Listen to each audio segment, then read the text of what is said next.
when it comes to trailer brakes, there's one mistake that really sticks out. Make sure that you're not guilty of this. So we have all the components to the electric trailer brake system laid out here on this table. The biggest mistake that I see though is missing from this table. So take a look around, spend a little time to see if you can pick that out, what's missing from the table. If you can't find what's missing from the table, it's okay, you're in luck. We're gonna reveal that at the end of the video, so be sure to stick around, watch the video in its entirety so that you make sure that you're not making that mistake. So let's talk about these components. We're just gonna hit on them a little bit, tell you what they are if you don't know, and kind of what they do, and maybe what goes wrong with them. So really the first one would be the brake control. So this is a Takancha brake control. This will be an aftermarket controller. This is not gonna come factory in your vehicle. You may have a tow vehicle that comes factory with a brake control. That is very popular today. Most towing package units, even from smaller SUVs and pickups, all the way up to full size and medium duty pickups will come with a factory controller. Some of those are good, some of those are not good. And again, this is for electric brakes. We're not going to cover hydraulic today. Brake controller is still necessary for a hydraulic system, but we'll cover that in another video. So when it comes to the brake control, there's some adjustments, there's some things that you need to read and understand and to learn how to properly use this. This will supply the power to all these other components once the tow vehicle's brake pedal is applied, but it has to be done correctly and it has to be within adjustment in order to make the rest of this work. The power is supplied through the truck chassis, and it goes through the 7-way or a 6-way connector. If you have an older vehicle, this is a 7-way with a 4-way, or maybe, no, it's a 4-way Pollock. This is on many of the tow vehicles today, GM and Ford, and even some of the Dodges use this style now. That has become helpful because it is universal, so one plug will fit most of that. If it's an older vehicle, you may have to get it specific for that application. Then we have the trailer connector. This is a 7-way Pollock. You could have a 6-way, again, that would still operate trailer brakes.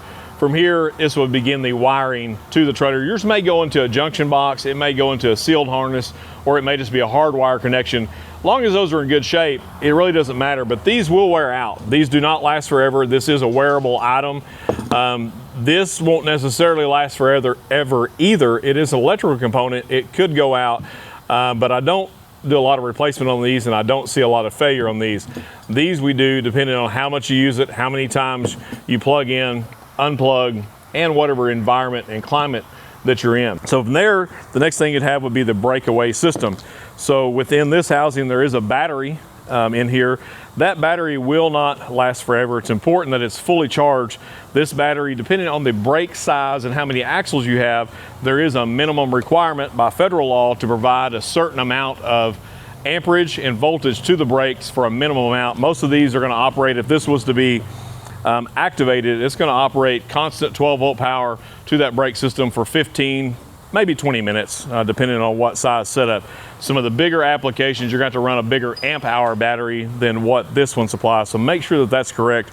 With that breakaway battery, you do have the breakaway switch. This will be towards the front of your vehicle, and this connects somewhere around the hitch on your truck, the safety chain somewhere in that area. And when the pin is pulled, it will activate this battery. The only time this comes into play though is if you're in an accident where you come off the coupler and your safety chains fail. Once it's completely away from the vehicle, this will supply power to the trailer that's being towed to try to keep it from running away. If the hitch were to come off and you have your safety chains correct on there, your hope is that this is still connected and you can kind of control that trailer.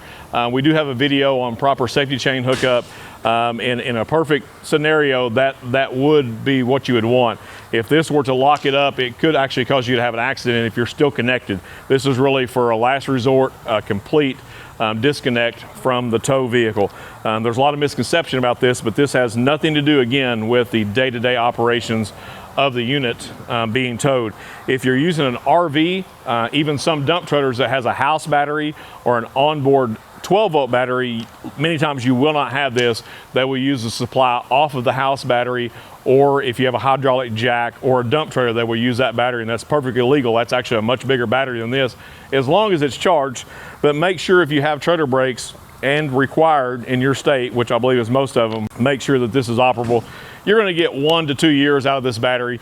If you live in a very cold climate or a very hot climate, you know, the time may be less than that, and it's just replace it. They're not bad. You can usually pick them up anywhere from 20 to 50 bucks. Sometimes it's almost just as cheap to buy the whole kit. So from there, you have your trailer brake wiring, and this does come in all shapes and sizes. There's different gauges, and for that, you would need to make sure that you have the right gauge so that you don't have a bunch of voltage drop. So if you're running a big triple axle trailer, maybe it's 10K brakes on there, you're going to need to make sure you have a bigger wire to make sure you're supplying the right amount of voltage to that.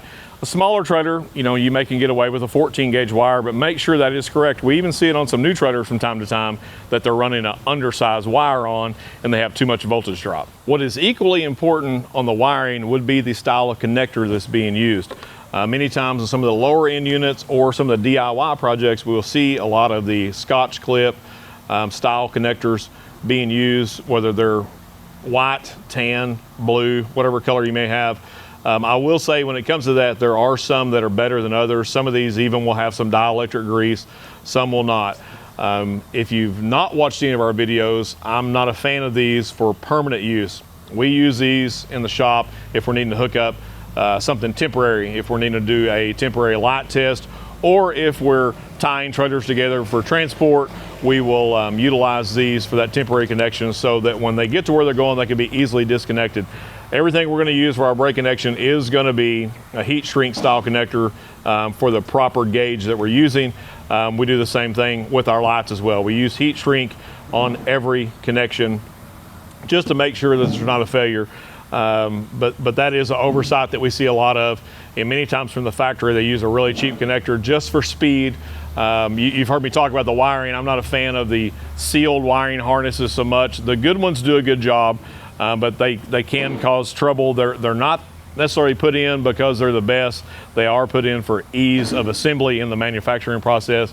It is what it is. If you have a failure, we usually cut those out and we do a hard wire with a heat shrink connector if we have a failure in that portion of the wiring harness. So we move on from there, from the brake controller through all the electrical components back to the meat of it, to where you have your brake drum. So this is a 3,500 pound setup. This is an electric brake drum, and this is the electric brake assembly. So these both have to be in good working order. Many times we'll see a customer that the brakes they're gone. Maybe the pads are completely worn out, magnets completely worn out, maybe covered in grease from over greasing your Easy Lube. Don't make that mistake. We'll leave a link in the description when it comes to the Easy Lube. And they'll replace just this and the drum will be worn out. The place that gets worn out the quickest is the magnet surface. So where this flat magnet contacts this portion here, it's got to be flat. If it has a bunch of grooves or ridges in it, it's not going to work. You're going to waste your time and money by putting a new brake assembly in a worn out drum. I'd say the majority of the time, if this has to be replaced, more than likely this needs to be replaced as well. If you've just got these hot and maybe you have some cracking in there just from lack of adjustment, you may get away with cleaning up the drum. Most places, we get this question all the time, can I turn the drum? If you could find the right place to turn it, possibly. Here is the problem though. On this surface here, I don't know of anywhere that can turn this to make this smoother. Once you've lost that material here, there's not a whole lot there. So in my opinion, that's a no for me. I'm just going to replace the drum. Some are more expensive than others depending on what size axle you got. So that's why it is really important to make sure you're doing your brake adjustments, or if you have an auto adjusting brake assembly, make sure it's in good working condition and make sure that you're addressing these during their maintenance intervals. So on all of these separate parts, there is a lot to learn here. We do have videos on all these separate. We have brake controller, how to adjust it. The one that we recommend if you're going to aftermarket controller, especially if you're using electric over hydraulic brake, which we're not covering today, but you got to make sure you got the right one. When it comes to these connectors, I really prefer the Pollock brand. They won't last forever, but they do last better than some of the other stuff. We just have really good luck out of those. You know where I stand on connectors. I'm heat shrink only. I would rather you buy a cheap heat shrink than buy a good Scotch clip. If you disagree with that, if you have good luck with Scotch clips, then just keep using them. I'm not going to use it. Breakaway battery, I prefer the one that has a test light on it. So you'll push the button, it will tell you if it's charged, if it's low, or if it is charging. Most of the more modern ones will have that set up on there so that you know that it's working. And just make sure that your switch is in good working order. We'll leave a link in the description for the video that really explains this more in depth, with the wiring as well. And then when it comes to this, there's several different components to this, from adjusting brakes to packing bearings to, as we stated earlier, into the Easy Lube application. You got to make sure that you're covering all of that. So be sure to watch those videos and just give you a better understanding. With all that being said, with all these components, the potential issues here, there's still one that still happens all the time. It's the biggest mistake that I see, and that's what we're going to cover next. So now that we've covered all the separate components of the electric brake system, we've covered some of the problems that we see, some of the potential problems you may have, let's talk about the biggest mistake that is made. And that biggest mistake is right here.